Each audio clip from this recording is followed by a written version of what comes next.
ದೇವರ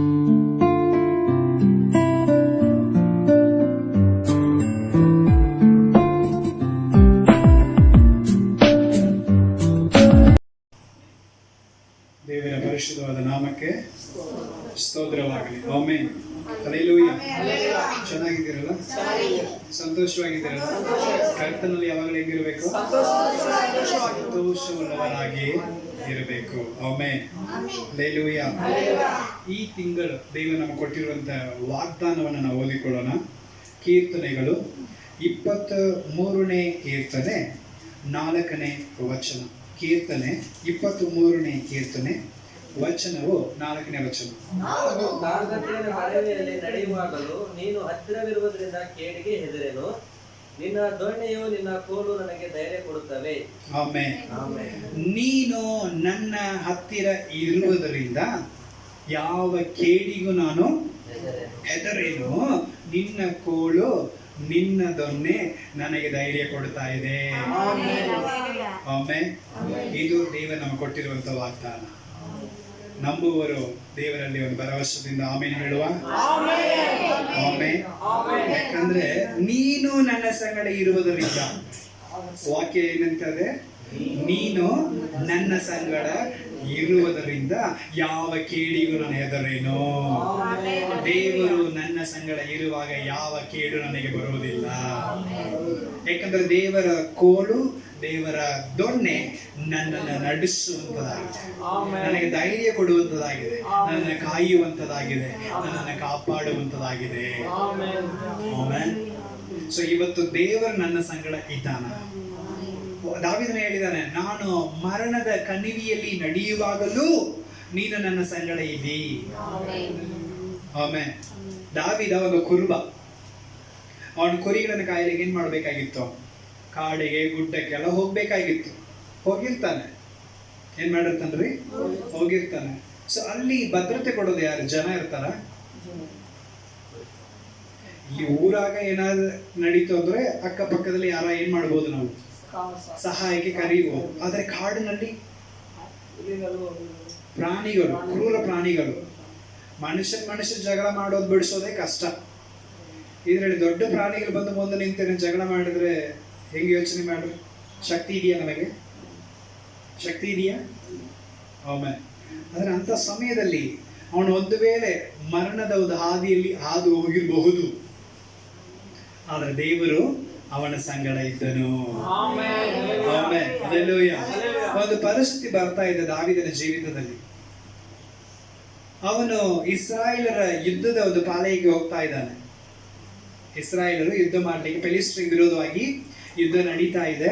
ಅಲ್ಲಿ ತನ್ನ ಅಣ್ಣಂದರನ್ನ ಭೇಟಿಯಾಗಿ ಬರ್ಬೇಕಂತ ಹೇಳಿ ಯಾರು ಹೋಗ್ತಾ ಇರೋದು? ದಾವೀದನು ಹೋಗ್ತಾ ಇದ್ದ. ಅಲ್ಲಿ ಹೋಗುವಾಗ ಅಲ್ಲಿ ಎಲ್ಲರೂ ಹೆದರಿ ಕುಂತಿದ್ದಾರೆ. ಯಾಕೆ ಅಂತ ವಿಚಾರಿಸ್ತಾನೆ. ಫಿಲಿಸ್ಟೀಯರಲ್ಲಿ ಗೋಲಿಯಾತ್ ಅಂತ ಒಬ್ಬ ಇದ್ದಾನೆ. ಅವನು ದಿನ ಬಂದು ಏನ್ ಮಾಡ್ತಾ ಇದ್ದಾನೆ? ಹಿಂಸೆ ಕೊಡ್ತಾ ಇದ್ದಾನೆ, ಹೀಯಾಳಿಸ್ತಾ ಇದ್ದಾನೆ. ಆದ ಕಾರಣ ಎಲ್ಲರೂ ಹೆದರ್ಕೊಂಡು ಕುಂತಾರ. ಯಾರು?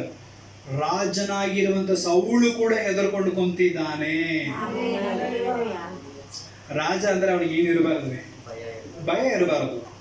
ಏನ್ ಬಂದ್ರು ಏನ್ ಮಾಡ್ಬೇಕು? ಅವರು ಹೆದರ್ಸ್ಬೇಕು, ಫೇಸ್ ಮಾಡ್ಬೇಕು. ಅದು ರಾಜನ ಪವರ್. ಸುಮ್ಮನೆ ರಾಜ ಅಂದ್ರೆ ಏನಪ್ಪ ಆರಾಮ್ ಇರ್ತಾನೆ, ಅರಮನೆಯಲ್ಲಿ ಇರ್ತಾನೆ ಅಂತ ನಾವು ಅನ್ಕೊಂಡಿರ್ತೀವಿ. ಹಂಗಿರ್ಲಿಕ್ಕೆ ಆಗೋದಿಲ್ರಿ. ಹಲ್ಲೆಲೂಯಾ. ಅವ್ರದೇ ಆದ ಜವಾಬ್ದಾರಿಗಳಿರುತ್ತೆ. ದೇಶದಲ್ಲಿ ಏನ್ ನಡೀತಂದ್ರೂ ಹೆಸರು ಯಾರ್ದು ಕೇಳುತ್ತೆ? ರಾಜಂತೆ ಕೇಳೋದು. ಈಗ ಉದಾಹರಣೆಗೆ ನಮ್ಮ ದೇಶದಲ್ಲಿ ಏನ್ ಪ್ರಾಬ್ಲಮ್ ಬಂದ್ರೂ ಯಾರನ್ನ ಬ್ಲೇಮ್ ಮಾಡ್ತೀವಿ? ನಮಗೆ ಸಿಕ್ಕಿರೋದು ಇಬ್ರೆ, ಒಂದು CM ಇಲ್ಲಾಂದ್ರೆ PM. ಆಮೇಲೆ ಹಲ್ಲೆಲೂಯಾ. ತಕ್ಷಣ ಏನೋ ಒಂದು ಸರಿ ಇಲ್ಲ, ನೀರು ಬರಲಿಲ್ಲ, ಸರಿ ಇಲ್ಲ ನೋಡು ಅಂದು ಬಿಡ್ತೀವಿ.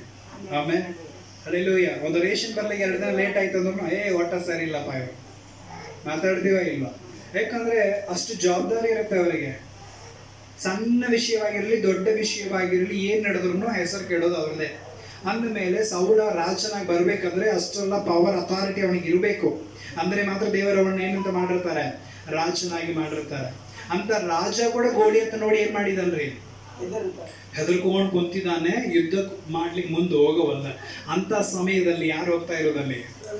ಒಂದನೇ ಸಾಮ್ಯನ ಪುಸ್ತಕ 15ನೇ ಅಧ್ಯಾಯದಲ್ಲಿ ಪೋಷನ್ ಇದೆ. ದಾವೀದ ಅಲ್ಲಿ ಹೋಗ್ತಾ ಇದ್ದಾನೆ. ಆಮೇಲೆ ಯಾರು ಹೋಗ್ತಾ ಇರೋದ್ರಿ? ದಾವೀದ ಅಲ್ಲಿ ಹೋಗ್ತಾ ಇದ್ದಾನೆ. ಅಲ್ಲಿ ಹೋಗಿ ನಿಂತಿದ್ದಾನೆ. ಯಾಕಪ್ಪ ಅವನು ಭಯ ಪಡಕತ್ತೀರಿ? ಅವೇನ್ ದೊಡ್ಡ ಇವನನ್ನ ನಡ್ರಿ ಅಂತೇಳಿ ಅವನು ಮುಂದೆ ಹೋಗ್ತಾ ಇದ್ದಾನೆ. ಎಲ್ಲರೂ ಬೇಡ ಬೇಡ ಬೇಡ ಬೇಡ. ಆದರೆ ದಾವೀದ ಏನ್ ಮಾಡ್ತಿದ್ದಾನ್ರಿ? ಧೈರ್ಯವಾಗಿ ಮುಂದೆ ಹೋದ. ಮುಂದೆ ಹೋಗಿ ಒಂದೇ ಒಂದು ಶಬ್ದ ಯೂಸ್ ಮಾಡ್ತಿದ್ದಾನೆ. ನಾನು ಯಾರಿಗೂ ಭಯ ಪಡೋದಿಲ್ಲ. ನಾನು ಯಾರಿಗೂ ಭಯ ಪಡೋದಿಲ್ಲ. ನನ್ನ ದೇವರಾಗಿರೋ ಯೆಹೋವನ ನಾಮಕ್ಕೆ ಮಾತ್ರ ನಾನು ಏನ್ ಮಾಡ್ತಾ ಇದ್ದೇನೆ? ಭಯ ಪಡುವಂತವನಾಗಿದ್ದೇನೆ. ಹಲ್ಲೆಲೂಯಾ. ಅದಕ್ಕೆ ಅವನ ಭಯ ಇಲ್ಲ.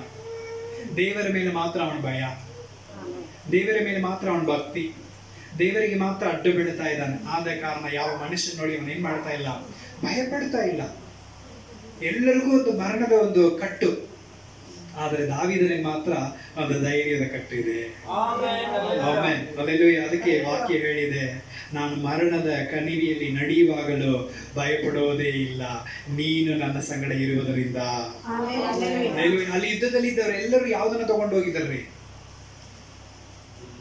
ಈಟಿ, ಖಡ್ಗ, ಬಚ್ಚೆ, ಇನ್ನೂ ಅನೇಕ ಕಾರ್ಯಗಳು. ಯುದ್ಧ ಅಂತ ಹೇಳಿದ್ರೆ ಅನೇಕ ಒಂದು ಸಾಮಗ್ರಿಗಳು ಇರುತ್ತಲ್ಲ, ಎಲ್ಲ ತಗೊಂಡು ಹೋಗಿದ್ದಾರೆ. ಆದರೆ ಇವನ್ ಮಾತ್ರ ಹೆಂಗೆ ಹೋಗಿದ್ದಾನೆ? ವಾಕ್ಯದಲ್ಲಿ ನೋಡುತ್ತೇವೆ. 1ನೇ ಸಾಮುವೇಲ ಪುಸ್ತಕ 17ನೇ ಅಧ್ಯಾಯ 45ನೇ ವಚನವನ್ನು ಓದಿಕೊಳ್ಳೋಣ. 45. ಆಗ ದಾವೀದನು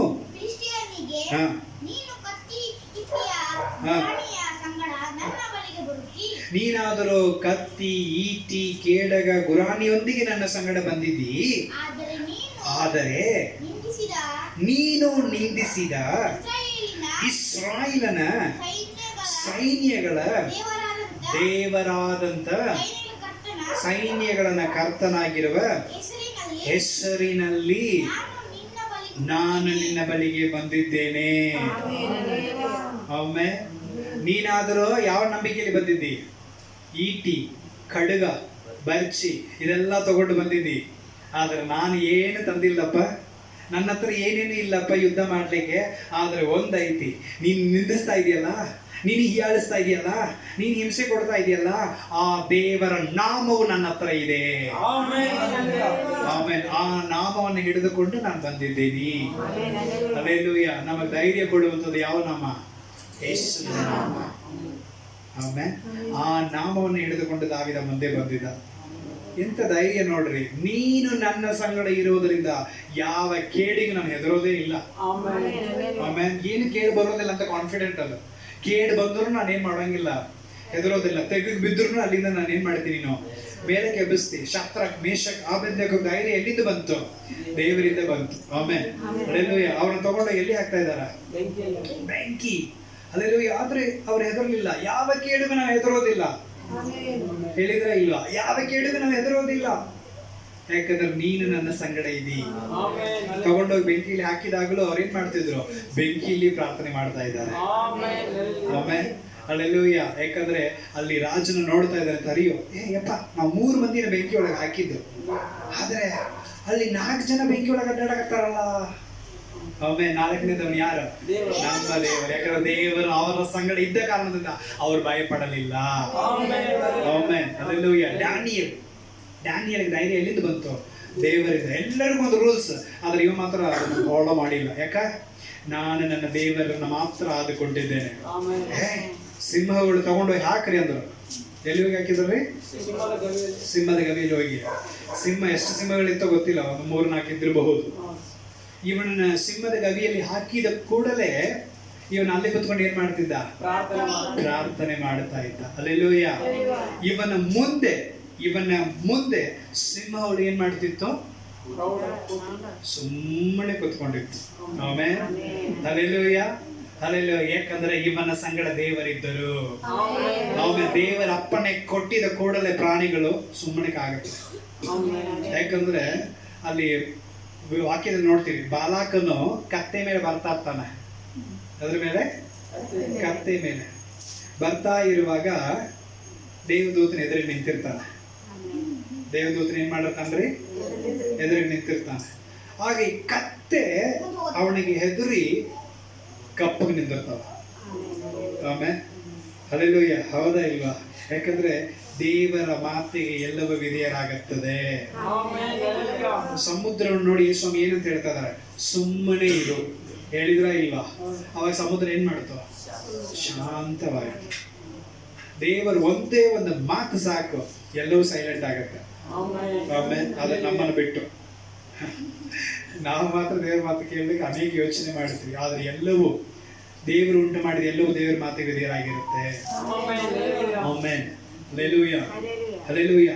ಆ ದೇವರ ನಾಮವನ್ನು ಹಿಡಿದುಕೊಂಡು ಹೇಳ್ತಾ ಇದ್ದಾನೆ, ನೀನು ನನ್ನ ಸಂಗಡ ಇರುವುದರಿಂದ ನಾನು ಭಯಪಡುವುದಿಲ್ಲ, ಯಾವ ಕೇಡು ನನಗೆ ಸಂಭವಿಸುವುದೇ ಇಲ್ಲ. ಆಮೆನ್. ಹಲ್ಲೆಲೂಯಾ. ಯಾಕಂದ್ರೆ ನಿನ್ನ ಕೋಲು ನಿನ್ನ ದೊನ್ನೆ ನನ್ನನ್ನು ಧೈರ್ಯ ಪಡಿಸ್ತಾ ಇರುತ್ತೆ. ದೇವರ ದೊನ್ನೆ, ದೇವರ ಕೋಲು. ಮೋಶೆ ಪ್ರಾಣ ಭಯದಿಂದ ಹೆದರಿ ಓಡಿ ಹೋಗಿದ್ದ. ಆದರೆ ಹೆದರಿ ಓಡಿ ಹೋಗಿದ್ದನ್ನು ಮತ್ತೆ ದೇವರು ಏನ್ ಮಾಡಿದ್ರು? ಕರೆದ್ರು, ಏಯ್ ಬರ, ನೀನೇ ಹೋಗಿ. ಮತ್ತೆ ಅಯ್ಯಯ್ಯೋ ಯಪ್ಪ, ಹೋದ್ರೆ ಕೊಂದೇ ಬಿಡ್ತಾರ, ನಾನು ನಿನ್ನ ಸಂಗಡ ಇರ್ತೀನಿ, ಹೋಗು. ಆಮೇಲೆ ಮೋಶೆಗೆ ದೇವರು ಹೇಳಿದ್ರು, ನಾನು ನಿನ್ನ ಸಂಗಡ ಇರ್ತೀನಿ, ಹೋಗು ಧೈರ್ಯವಾಗಿ. ಹಲ್ಲೆಲೂಯಾ. ಭಯ ಬಂತು. ವಿಮೋಚನೆ ಕಾಂಡ 4ನೇ ಅಧ್ಯಾಯದಲ್ಲಿ ವಾಕ್ಯದಲ್ಲಿ ಇದೆ, 2ನೇ ವಚನ, ನಿನ್ನ ಕೈನಲ್ಲಿ ಏನಿದೆ? ಕುರಿ ಕಾಯ್ತದ ಕೈನಲ್ಲಿ ಏನು ಇರ್ತಾವೆ? ಒಂದು ಕೋಲು ಇರ್ತಾವ. ಅದಕ್ಕೆ ಅಲ್ಲಿ ವಾಕ್ಯದಲ್ಲಿ ನೋಡ್ತಾ ಇದ್ದೆ, ನಿನ್ನ ಕೈನಲ್ಲಿ ಏನಿದೆ? ಕೋಲು. ಕೆಳಗೆ ಹಾಕದ, ಕೆಳಗೆ ಹಾಕಿದ. ಆ ಕೋಲು ಏನಾಯ್ತು? ಹಾವು. ಆಮೇಲೆ ಮತ್ತೆ ಬಾಲ ಹಿಡ್ದ, ಮತ್ತದ ಏನಾಯ್ತು? ಕೋಲಾಯ್ತು. ಆಮೇಲೆ ಹಲ್ಲೆಲೂಯಾ, ನಾನು ನಿನ್ನ ಸಂಗಡ ಇರ್ತೀನಿ, ನನ್ನ ಕೋಳು ನಿನ್ನ ಸಂಗಡ ಇರುತ್ತೆ, ನನ್ನ ದೊನ್ನೆ ನಿನ್ನ ಸಂಗಡ ಇರುತ್ತೆ, ಧೈರ್ಯವಾಗಿ ಹೋಗುವಂತ. ಆಮೇಲೆ ಹಲ್ಲೆಲೂಯಾ, ಧೈರ್ಯವಾಗಿ. ಅವನಿಗೆ ಮಾತು ಬರೋದಿಲ್ರಿ, ಮಂದ ನಾಳಿಗೆ ತೊದಲ ಮಾತು. ಹಲ್ಲೆಲೂಯಾ. ಅಂಥವ್ರನ್ನ ದೇವರು ಕರೆದು ಕಳಿಸ್ತಾ ಇದ್ದಾರೆ, ಹೋಗು, ನಾನು ನಿನ್ನ ಸಂಗಡ ಇರ್ತೀನಿ, ಧೈರ್ಯವಾಗಿ ಹೋಗು, ನನ್ನ ಕೋಳು ನನ್ನ ದೊನ್ನೆ ನಿನ್ನನ್ನು ಧೈರ್ಯ ಪಡಿಸ್ತದೆ, ಹೋಗು. ಆಮೇಲೆ ಹೋಗಿದ್ದ. ಹಲ್ಲೆಲೂಯಾ, ಹೋಗಿದ್ನಲ್ರಿ. ಅದೇ 14ನೇ ಅಧ್ಯಾಯದಲ್ಲಿ ಬರುವಾಗ ದೊಡ್ಡ ಸೈನ್ಯವನ್ನ ಕರೆದುಕೊಂಡು ಏನ್ ಮಾಡ್ತಿದ್ದಾನೆ? ವಾಪಸ್ ಬರ್ತಾ ಇದ್ದಾನೆ. ಅದ್ರ ಮುಂದೆ ಏನೈತಿ? ಏನ್ ಸಮುದ್ರ? ಕೆಂಪು ಸಮುದ್ರ ಮುಂದೆ ಐತಿ. ಅದೇನ್ ಮಾಡೋವಲ್ಲ, ದಾರಿ ಕೊಡೋವಲ್ಲ. ಹಿಂದೆ ನೋಡಿದ್ರೆ ಯಾರು? ಫರೋಹನ ಸೈನ್ಯ. ಮುಂದೆ ನೋಡಿದ್ರೆ ಕೆಂಪು ಸಮುದ್ರ. ಮುಗಿತಪ್ಪ ಅಂತ ಎಲ್ಲರೂ ಅನ್ಕೊಂಡಿದ್ರು, ಆದ್ರೆ ಮೋಶೆ ಮಾತ್ರ ಧೈರ್ಯವಾಗಿದ್ದ. ಆಮೇಲೆ ಮೋಶೆ ಮಾತ್ರ ಏನ್ ಮಾಡಿದ? ಧೈರ್ಯ. ದೇವರು ನಮ್ಮ ಸಂಗಡ ಇದ್ದಾನೆ, ಯುದ್ಧ ನಿಮ್ಮದಲ್ಲ, ದೇವರದು. ವಾಕ್ಯದಲ್ಲಿ ಧೈರ್ಯ ಪಡಿಸ್ತಾ ಇದ್ದಾನೆ. ಹಲ್ಲೆಲೂಯಾ. 14ನೇ ವಚನದಲ್ಲಿ ನೋಡ್ತೇವೆ, ಯುದ್ಧವು ಯೆಹೋವನದು, ಅವನು ನಿಮ್ಮ ಸಂಗಡ ಇರುತ್ತಾನೆ. ಹಲ್ಲೆಲೂಯಾ ಅಂತ ಹೇಳಿ ಧೈರ್ಯ ಪಡಿಸಿ ಪ್ರಾರ್ಥನೆ ಮಾಡಿ ಆ ಕೋಳನ ಕೈಯನ್ನು ಏನ್ ಮಾಡ್ತಿದ್ದಾನೆ? ಸಮುದ್ರದ ಕಡೆಗೆ ಚಾಚ್ತಾ ಇದ್ದಾನೆ. ಆಗ ಕೆಂಪು ಸಮುದ್ರ ಏನ್ ಮಾಡ್ತಾ ಇದೆ? 2 ಭಾಗ ಮಾಡಿ ದಾರಿ ಕೊಡ್ತಾ ಇದೆ. ಆಮೆನ್. ಹಲ್ಲೆಲೂಯಾ. ನೀನು ನನ್ನ ಸಂಗಡ ಇರುವುದರಿಂದ ನಾನು ಯಾವ ಕೇಡಿಗೂ ಭಯಪಡೋದಿಲ್ಲ. ಆಮೆನ್. ಹಲ್ಲೆಲೂಯಾ. ನೀರು ಬಂದ್ರು ಮುಳುಗೋದಿಲ್ಲ, ಬೆಂಕಿ ಬಂದ್ರು ಸುಡೋದಿಲ್ಲ, ಸೈನ್ಯ ಬಂದ್ರು ನಾವು ಬೆನ್ನತ್ತೋದಿಲ್ಲ. ಯಾಕಂದ್ರೆ ನೀನು ನನ್ನ ಸಂಗಡ ಇರುವಿ. ನಿನ್ನ ಕೋಳು ನಿನ್ನ ದೊನ್ನೆ ನನ್ನನ್ನು ಏನ್ ಮಾಡ್ತಾ ಇದೆ? ಧೈರ್ಯ ಪಡಿಸ್ತಾ ಇದೆ. ಎಷ್ಟು ಚೆನ್ನಾಗಿ ದಾರಿ ಕೊಡ್ತಾ ಇದೆ ನೋಡಿ. ಆಮೇಲೆ ಆರಾಮಾಗಿ ಅವ್ರು ಏನ್ ಮಾಡ್ತಿದ್ದಾರೆ? ಸಮುದ್ರವನ್ನು ದಾಟ್ತಾ ಇದ್ದಾರೆ. ಆಮೇಲೆ ದಾಟಿ ಆ ಕಡೆ ಹೋದ್ರು. ಆ ಕಡೆ ಹೋಗಿ ಮತ್ತೆ ಅವ್ರು ಏನ್ ಮಾಡಿದ್ರು? ಯೇಸುವಿನ ನಾಮದಲ್ಲಿ ಮತ್ತೆ ಆ ಕೋಳನ್ನ ಚಾಚುವಾಗ, ಕೈಯನ್ನು ಚಾಚುವಾಗ ಮತ್ತೆ ನೀರು ಏನಾಗ್ತಾ ಇದೆ? ಒಂದಾಗ್ತಾ ಇದೆ. ಹಲ್ಲೆಲೂಯಾ. ಆದ್ರೆ ಫರೋಹನ ಸೈನ್ಯ ಬರ್ತಾ ಇತ್ತಲ್ಲ, ಅವರಿಗೆ ಒಂದೇ ಆಶ್ಚರ್ಯ, ಅಯ್ಯೋ ಸಮುದ್ರ ದಾರಿ ಕೊಟ್ಟೈತಲ್ಲ, ಸಮುದ್ರ 2 ಭಾಗ ಮಾಡೈತಲ್ಲ, ಇದು ಎಂಥದ್ದು, ನಾವು ಇದರಲ್ಲಿ ಹೋಗ್ಬಿಡೋಣ ಅಂತೇಳಿ ಅವರು ಕೂಡ ಏನ್ ಮಾಡಿದ್ರು? ಬೆನ್ನತ್ಕೊಂಡು ಆ ಸಮುದ್ರದ ಮಧ್ಯದಲ್ಲಿ ಬಂದ್ರು. ಆಮೇಲೆ ಹಲ್ಲೆಲೂಯಾ. ಆದ್ರೆ ಇಸ್ರಾಯೇಲ್ ಜನರೆಲ್ಲರೂ ಆ ಕಡೆ ಹೋಗಿ ಸೇರಿದ ಮೇಲೆ ಮತ್ತೆ ಕೆಂಪು ಸಮುದ್ರ ಏನಾಯ್ತು? ಒಂದಾಗಿ ನಡಕ್ ಬಂದ ಫರೋಹನ ಸೈನ್ಯ ಏನಾಯ್ತು? ಆ ನೀರಿನಲ್ಲಿ ಹೊಡ್ಕೊಂಡು ಹೋಯ್ತು. ಆಮೇಲೆ ನಮ್ಮನ್ನ ಬೆನ್ನತ್ತುವಂತ ಶತ್ರು ಹಾಗೆ ಮುಳುಗಿ ಹೋಗ್ತಾನೆ. ಹಲ್ಲೆಲೂಯಾ. ಆದ್ರೆ ನಮ್ಮನ್ನ ಕಾಯಿ ಬಂದ ದೇವ ನಮ್ಮ ಸಂಗಡ ಇರೋದ್ರಿಂದ ನಾವು ಧೈರ್ಯವಾಗಿ ಮುಂದೆ ನಡೀತಾ ಇರ್ತೇವೆ. ಆಮೇಲೆ ಹಲ್ಲೆಲೂಯಾ, ಹಲ್ಲೆಲೂಯಾ. ಎಲ್ಲರೂ ಹೆದರ್ತಾ ಇದ್ರು ದಾವೀದನ ಸೈನ್ಯದಲ್ಲಿ. ಆದ್ರೆ ದಾವೀದ ಮಾತ್ರ ಏನ್ ಮಾಡ್ಲಿಲ್ಲ? ಹೆದರ್ಲಿಲ್ಲ. ನೀನಾದ್ರೂ ಎಲ್ಲ ಇಟ್ಕೊಂಡು ಬಂದಿದ್ಯಪ್ಪ, ಆದ್ರೆ ನನಗೆ ಒಂದೇ ಒಂದು ನಂಬಿಕೆ, ನನ್ನ ದೇವರು, ಅವನ ಹೆಸರಿನಲ್ಲಿ ನಾನು ಬಂದಿದ್ದೇನೆ. ಕೈಯಾಗ ಏನಿತ್ರಿ? ಕುರಿ ಕಾಯೋ ಕೈಯಾಗ ಆ ಕೋಳನ್ನು ಕೂಡ ಕೈಯಾಗ ಇಡ್ಲಿಲ್ಲ. ಇನ್ನೊಂದು ಅವನ ಚೀಲದಲ್ಲಿ ಒಂದು 5 ಕಲ್ಲಿತ್ತು. ಕೈಯಾಗ ಏನಿತ್ತು? ಚಾಟೆನದು ಏನು ಸಮಥಿಂಗ್. ಸೊ ಪಕ್ಷಿ ಎಲ್ಲ ಹೊಡಿಲಿಕ್ಕೆ ಅಂತ ಹೇಳಿ ಅವ್ರು ಏನ್ ಮಾಡಿರ್ತಾರೆ, ಚಾಟೆ ಬಿಲ್ಲ ಏನೋ ಸಮಥಿಂಗ್ ಇಟ್ಕೊಂಡಿರ್ತಾರೆ. ಅದು ಅವನ ಕೈನಲ್ಲಿ ಇತ್ತು. ಆಮೇಲೆ ಅಲ್ಲೆಲ್ಲೂಯ್ಯ, ಅವನೇನ್ ಮಾಡಿದ, ಒಂದು ಕಲ್ಲು ತಗೊಂಡ, ಒಳಗಿಟ್ಟ, ಗರ ಗರ ಗರ ಗರ ಗರ ಅಂತ ಏನ್ ಮಾಡಿದ, ಸುತ್ತಿ ಒಂದೇ ಒಂದು ಸಾರಿ ಅವನ ಮೇಲೆ ಬೀಸಿದ. ಆಮೇಲೆ ಅಲ್ಲೆಲ್ಲೂಯ್ಯ, ಆ ಕಲ್ಲು ಸೀದಾ ಹೋಗಿ ಎಲ್ಲಿ ಬಿತ್ತು? ಆ ಗೋಳಿಯತನ ಹಣೆಗೆ ಬಿತ್ತು. ಅಲ್ಲೆಲ್ಲೂಯ್ಯ. ನೋಡ್ರಿ, ಯಾರ ಬಂದು ಹಿಂಗ್ ಬಡದ್ರೆ ಹೆಂಗ್ ಬೀಳ್ತೀವಿ ನಾವು? ಹೆಂಗ್ ಬೀಳ್ತೀವಿ? ಟಕ್ಕಂತ ಬಂದು ಏನೋ ಬಡಿತಂದ್ರೆ ಏನ್ ಮಾಡ್ತೀವಿ ನಾವು? ಹಂಗೆ ಹಿಂದೆಗೆ ಹೋಗಿ ಬಿಡ್ತೀವಿ. ಹೌದಲ್ಲ? ಇದು ಕಾಮನ್. ಯಾರು ಹಿಂಗ್ ಬಡದನ್ನು ಒಂದು ಗಂಡು ಶೂಟ್ ಮಾಡಿದ್ರೆ ನಾವು ಏನ್ ಮಾಡ್ತೀವಿ? ಹಿಂದಕ್ಕೆ ಬಿಡುತ್ತೀವಿ. ಆದ್ರೆ ಗೋಳಿ ಹತ್ರ ಹೋಗಿ ಒಂದು ಕಲ್ಲು ಹಣೆಗೆ ಇಲ್ಲಿ ತಾಕಿದ ತಕ್ಷಣ ಅವನು ಹಿಂಗ ಬಿಡಲಿಲ್ಲ, ಹಿಂಗ್ ತಲೆ ಸುತ್ತಿ ಮುಂದೆ ಬಿಡ್ತಾ ಇದ್ದಾನೆ. ಆಮೇಲೆ ದಾವೀದನ ಮುಂದೆ ಅಡ್ಡ ಬಿದ್ದ. ಆಮೇಲೆ ಅದೆಲ್ಲ ವಿರೋಧವಾಗಿ ಬರೋರು ಎಲ್ಲರೂ ದೇವರು ಏನ್ ಮಾಡ್ತಾನೆ, ನಮ್ಮ ಕಾಲ ಕೆಳಗೆ ಹಾಕುವಂತವನಾಗಿದ್ದ. ದಾವೀದನ ಮುಂದೆ ಏನಾಗಿದ್ದ? ಗೋಳಿ ಹತ್ತನು ಕೆಳಗೆ ಬಿದ್ದ. ಸೀದಾ ಹೋಗಿ ಅವನ್ ಚಾಕುನ ತಗೊಂಡು, ಅವನ್ ಬರ್ಚಿನ ತಗೊಂಡು ಅವನನ್ನ ಏನ್ ಮಾಡಿದ? ಯುದ್ಧದಲ್ಲಿ ಗೆದ್ದ. ಆಮೇಲೆ ಇವತ್ತು ನಮ್ಮ ಕೈನಲ್ಲಿ ಕೂಡ ಒಂದು ಕೋಳಿದೆ, ನಮ್ಮ ಕೈನಲ್ಲಿ ಕೂಡ ಒಂದು ದೊಣ್ಣೆ ಇದೆ. ಅದು ಯಾವ್ದಂದ್ರೆ ದೇವರ ವಾಕ್ಯ. ಆಮೇಲೆ ಈ ಸತ್ಯ ವೇದ ಎಂಬ ಈ ಒಂದು ಕೋಳು, ಈ ಒಂದು ದೊಣ್ಣೆ ನನ್ನ ಸಂಗಡ ಇರುವುದರಿಂದ ಯಾವ ಕೇಳಿಗೆ ನಾನು ಹೆದರೋದೇ ಇಲ್ಲ. ಈ ವಾಕ್ಯ ನನ್ನನ್ನು ರಕ್ಷಿಸುತ್ತದೆ, ಈ ವಾಕ್ಯ ನನ್ನನ್ನು ಕಾಪಾಡುತ್ತದೆ, ಈ ವಾಕ್ಯ ನನಗೆ ದಾರಿ ನಡೆಸ್ತಾ ಇರುತ್ತೆ, ಈ ವಾಕ್ಯ ನನ್ನ ಭದ್ರಗೊಳಿಸ್ತಾ ಇರುತ್ತೆ. ಆಮೇಲೆ ಯಾಕಂದ್ರೆ ವಾಕ್ಯವೇ ದೇವರಾಗಿದ್ದಾನೆ. ಅದಕ್ಕೆ ಈ ವಾಕ್ಯವನ್ನು ಸುಮ್ಮನೆ ಅಲ್ಲಿ ಇಲ್ಲಿ ಇಡಬೇಡ್ರಿ, ಹೃದಯ ಎಂಬ ಹಲಗೆ ಮೇಲೆ ಬರೆದಿಡ್ರಿ. ಆಮೇಲೆ ಅಂದ್ರೆ ಆ ವಾಕ್ಯ ನಮ್ಮನ್ನ ಕಷ್ಟ ಕಾಲದಲ್ಲಿ ಮೇಲೆ ಹಿಡಿಯುವಂತದಾಗಿದೆ. ಆಮೇಲೆ ಧೈರ್ಯ ಬೇಕ್ರಿ. ಇವತ್ತು ದೇವರು ನಮ್ಮ ಸಂಗಡ ಇದ್ರೆ ಧೈರ್ಯ ಬರುತ್ತೆ. ಅದ್ರಲ್ಲಿ ದೇವರು ನಮ್ಮ ಸಂಗಡ ಇದ್ರೆ ಆ ಧೈರ್ಯ ಬರುತ್ತೆ. ಯಾಕಂದ್ರೆ ಯೋಬನ ವಿಷಯದಲ್ಲಿ ದೇವರೇ ಸಾಕ್ಷ್ಯ ಕೊಡ್ತಾ ಇದ್ದಾರೆ. ಯೋಬನ ಗ್ರಂಥ 1ನೇ ಅಧ್ಯಾಯದಲ್ಲಿ 8ನೇ ವಚನದಲ್ಲಿ ದೇವರು ಸೈತಾನ ಹತ್ರ ಕೇಳ್ತಾ ಇದ್ದಾರಂತೆ, ಏನಪ್ಪಾ ಎಲ್ಲಿಂದ ಬಂದಿ? ಲೋಕವೆಲ್ಲ ಅಡ್ಡಾಡಿ ಬಂದೀನ್ರಿ. ಯಾರು ಕೊಡೋದು? ಸೈತಾನ ಹೇಳಾಕತ್ತಾನ. ಎಲ್ಲಿ ಬಂದಿ? ಲೋಕ ಎಲ್ಲ ಅಡ್ಡಾಡಿ ಬಂದಾನಂತೆ. ಸೈತಾನಿಗೆ ಎಲ್ಲಾ ಕಡೆ ಹೋಗ್ಲಿ ಪರ್ಮಿಷನ್ ಉಂಟು. ಸೈತಾನಿಗೆ ಎಲ್ಲಾ ಕಡೆ ಹೋಗ್ಲಿಕ್ಕೆ ಏನು ಉಂಟ್ರಿ? ಪರ್ಮಿಷನ್ ಉಂಟು. ಅದಕ್ಕೆ ಅವ್ರು ಇವ್ರ ಮನೆ, ಅವ್ರ ಮನೆ, ಆ ಮನೆ, ಈ ಮನೆ ನೋಡಂಗಿಲ್ಲ, ಎಲ್ಲಾ ಮನೆಯೊಳಗೆ ನುಗ್ಗುತ್ತಾನೆ. Alleluia, alleluia. ಆದ್ರೆ ದೇವ್ರು ಬರ್ಬೇಕಂದ್ರೆ ಪರ್ಮಿಷನ್ ತಗೊಂಡು ಬರ್ತಾನೆ. ಆಮೇಲೆ ಈಗ ಬಾಗಿಲ ಬಳಿಯಲ್ಲಿ ನಿಂತು ಏನ್ ಮಾಡ್ತಾ ಇದ್ದೀನಿ? ನಾನು ತಟ್ಟುತ್ತಾ ಇದ್ದೀನಿ. ಯಾವನ ನನ್ನ ಸ್ವರವನ್ನು ಕೇಳಿ ಬಾಗಿಲು ತೆಗಿತಾನೋ ಅವನ ಮನೆ ಒಳಗೆ ಹೋಗಿ ಅವನ ಸಂಗಡ ಊಟ ಮಾಡುತ್ತೇನೆ. ನುಗ್ಗಿ ಬರುವಂತ ದೇವರು ನಮ್ಮ ದೇವರ ಅಲ್ಲ ರೀ. ಆಮೇಲೆ ಕೇಳಿ ಪರ್ಮಿಷನ್ ತಗೊಂಡು ಬರುವಂತವನು ನಮ್ಮ ದೇವರಾಗಿದ್ದಾನೆ. ಆಮೇಲೆ ಅಲ್ಲೆಲ್ಲೂಯ್ಯ. ಸೊ ನೀ ಜಾಗ ಕೊಟ್ರೆ ಮಾತ್ರ ದೇವರು ನಿನ್ನ ಜೀವಿತದಲ್ಲಿ ಬರೋದು. ಅರ್ಥ ಆಯ್ತಲ್ಲ? ನೀ ಜಾಗ ಕೊಟ್ಟಿಲ್ಲ ಅಂದ್ರೆ ದೇವರು ಬರೋಗಿಲ್ಲ. ಅಲ್ಲೆಲ್ಲೂಯ್ಯ. ಬಲವಂತದಿಂದ ಬಂದು ನುಗ್ಗಲಿಕ್ಕೆ ಸೈತಾನ ಅಲ್ಲ ನಮ್ಮ ದೇವರು. ನಮ್ಮ ದೇವರು ದೇವರಾಗಿದ್ದಾನೆ. ಅಲ್ಲೆಲ್ಲೂಯ್ಯ. ನೀನು ಅವಕಾಶ ಕೊಟ್ರೆ ಬರ್ತೀನಿ ಅಂತಾನೆ. ಆಮೇಲೆ ಅಲ್ಲೆಲ್ಲೂಯ್ಯ. ಸೊ ಆದ ಕಾರಣ ನೋಡ್ರಿ ಎಷ್ಟು ಚೆನ್ನಾಗಿದ್ದಾನೆ ದೇವರು. ದಾವೀದನ ಜೀವಿತದಲ್ಲಿ ದೇವರು ಇದ್ರು, ಅದಕ್ಕೆ ಧೈರ್ಯವಾಗಿ ಬಂದ. ಯೋಬನ ಜೀವಿತದಲ್ಲಿ ದೇವರು ಇದ್ರು, ಅದಕ್ಕೆ ಅವನು ಧೈರ್ಯವಾಗಿದ್ದಾನೆ. ದೇವರೇ ಕೇಳ್ತಾ ಇದ್ದಾನೆ, ಎಲ್ಲಿಂದ ಬಂದಿಯಪ್ಪ ಸೈತಾನ? ಲೋಕವೆಲ್ಲ ಅಡ್ಡಾಡಿ ಬಂದಿನ್ರಿ. ಹೌದಾ? ಎಲ್ಲ ಕಡೆ ಅಡ್ಡಾಡಿದ್ಯಾ? ಎಲ್ಲ ಕಡೆ ಅಡ್ಡಾಡಿದ್ರಿ. ನನ್ನ ಮಗನು ನೀತಿವಂತನು, ಸನ್ಮಾರ್ಗನು, ಉತ್ತಮನು, ಕೇಡಿಗೆ ದೂರವಾಗಿರುವವನು ಆಗಿರುವಂತ ಯೋಬನು ನೋಡಿದ್ಯಾ? ಆಮೇಲೆ ಎಷ್ಟು ಚೆನ್ನಾಗಿ ಕೇಳಿದೆ ಅದು ನೋಡಿ. ಕೇಡಿಗೆ ದೂರವಾಗಿರ್ತಾನಂತೆ. ಕೇಡು ಬಂದ್ರೆ ಅವನು ಹೆಂಗಿರ್ತಾನೆ? ತುಂಬಾ ದೂರವಾಗಿರ್ತಾನೆ ಅಂತ ನನ್ನ ಮಗ ಯೋಬನು ನೋಡಿದ್ಯಾ? ದೇವರೇ ಯೋಬನ ಬಗ್ಗೆ ಸಾಕ್ಷಿ ಕೊಟ್ಟಿದಂದ್ರೆ ಎಷ್ಟು ಧೈರ್ಯದ ಆತ್ಮ ಅವನಲ್ಲಿ ಇದ್ದಿರ್ಬೇಕು. ಆಮೇಲೆ ಅಲ್ಲೆಲ್ಲೂಯ್ಯ. ನೋಡಿ ಸೈತಾನ ಏನ್ ಮಾಡ್ತಾನೆ? ನೋಡಿ ಅಲ್ಲೆಲ್ಲೂಯ್ಯ. ನೀನ್ ಎಲ್ಲ ಅವನಿಗೆ ಏನ್ ಮಾಡಿದ್ದಿ? ಕೊಟ್ಟಿದ್ದಿ. ಅದಕ್ಕೆ ಅವನು ಹೆಂಗಿದ್ದಾನೆ? ನೀನ್ ನೆನೆಸ್ಕೊಂಡು ಕುಂತಿದ್ದಾನೆ. ನಾನು ಏನು ಕೊಟ್ಟಿಲ್ಲ ಅಂದ್ರೆ ಅವನು ನನ್ನ ನೆನೆಸ್ತಿದ್ನೋ, ದೇವ್ರು ಚಾಲೆಂಜ್ ಕೊಡ್ತಾ ಇದ್ದಾನೆ. ಅವನು ನಾನು ಏನು ಮಾಡ್ಲಿಲ್ಲ ಅಂದ್ರೆ ಅವನು ನನ್ನ ಬಿಡೋಂಗಿಲ್ಲ.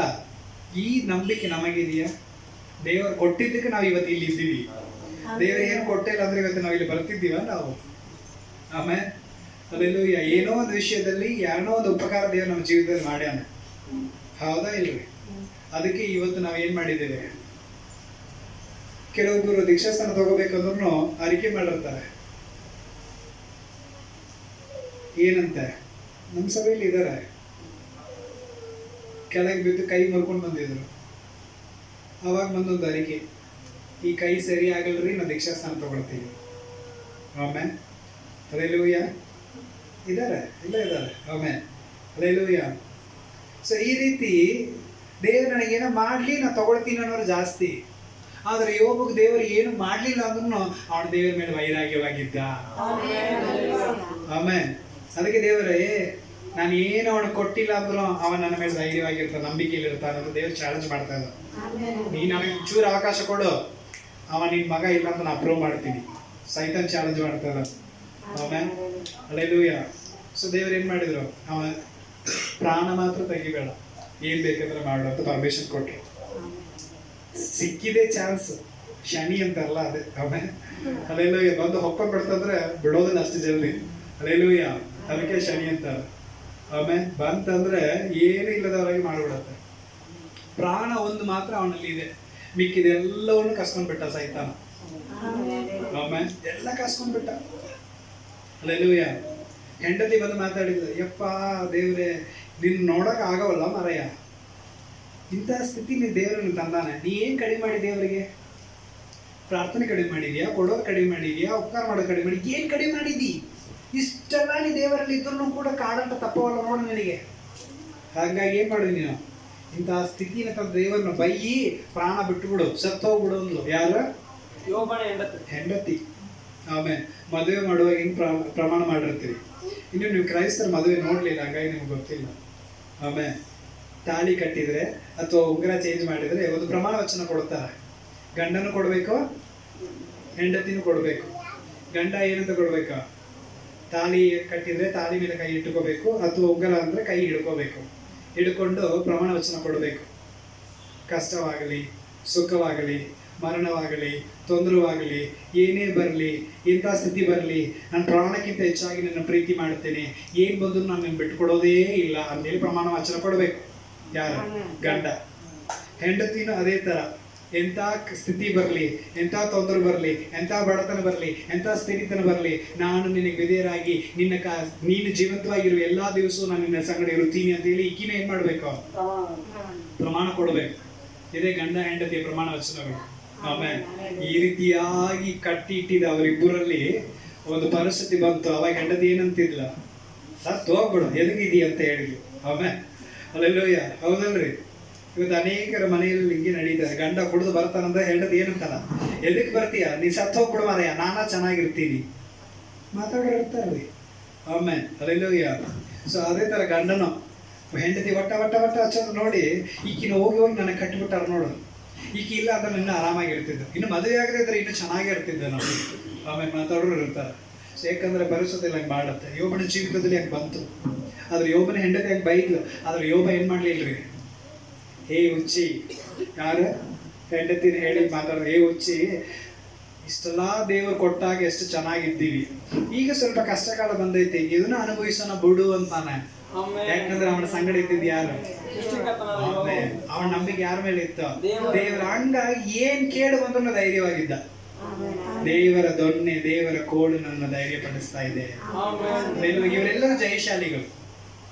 ಮೋಶೆ ಆಗಲಿ, ದಾವಿದನಾಗಲಿ, ಶಾದ್ರಕ್ ಮೇಷಕ್ ಅಬೇದ್ನೆಗೋಗಾಗಲಿ, ಡ್ಯಾನಿಯಲ್ ಆಗಲಿ, ಮತ್ತೆ ದಾವಿದನಾಗಲಿ, ಯೋಬನಾಗಲಿ, ಇವರೆಲ್ಲರೂ ಜಯಶಾಲಿಗಳು. ಯಾಕಂದ್ರೆ ಇವರ ಸಂಗಡ ದೇವರಿದ್ದನು. ಅಲ್ಲೂಯ್ಯ. ಅದೇ ರೀತಿಯ ಈ ತಿಂಗಳ ದೇವ ನಮಗೂ ಕೂಡ ವಾಗ್ದಾನ ಕೊಟ್ಟಿದ್ದಾನೆ, ನಾನು ನಿನ್ನ ಸಂಗಡ ಇರ್ತೀನಿ ಅಂತ. ಅಲ್ಲೂಯ್ಯ. ನಾವು ಕೂಡ ಏನಾಗ್ತೇವೆ? ಜಯಶಾಲಿಗಳಾಗಬೇಕು. ನಾವು ಕೂಡ ಧೈರ್ಯಶಾಲಿಗಳಾಗಬೇಕು. ನಾವು ಕೂಡ ಗೆಲ್ಲುವಂತವರಾಗಿರ್ಬೇಕು. ಪರಿಸ್ಥಿತಿಗಳನ್ನ, ಸೈತಾನಗಳನ್ನ ಗೆಲ್ಲುವಂತವರಾಗಿರ್ಬೇಕು. ಆಮೇಲೆ ದೇವರ ವಾಕ್ಯ ನಮಗೆ ಏನ್ ಮಾಡಿಕೊಡಲಿ? ಆಶೀರ್ವಾದ ಮಾಡಿಕೊಡಲಿ. ನಾವು ಕಣ್ಣನ್ನು ಮುಚ್ಚಿ ಪ್ರಾರ್ಥನೆ ಮಾಡೋಣ. ಸರ್ವಶಕ್ತನಾಗಿರುವಂಥ ತಂದೆಯಾದ ದೇವರೇ, ವಿಶೇಷವಾದ ಈ ಒಂದು ಸಮಯಕ್ಕಾಗಿ ಸ್ತೋತ್ರ. ದೇವರೇ, ಕೇಳಿದ ವಾಕ್ಯದಂತೆ ಕೀರ್ತನೆ 23:4 ಹೇಳಿದಿರಲ್ಲಪ್ಪ,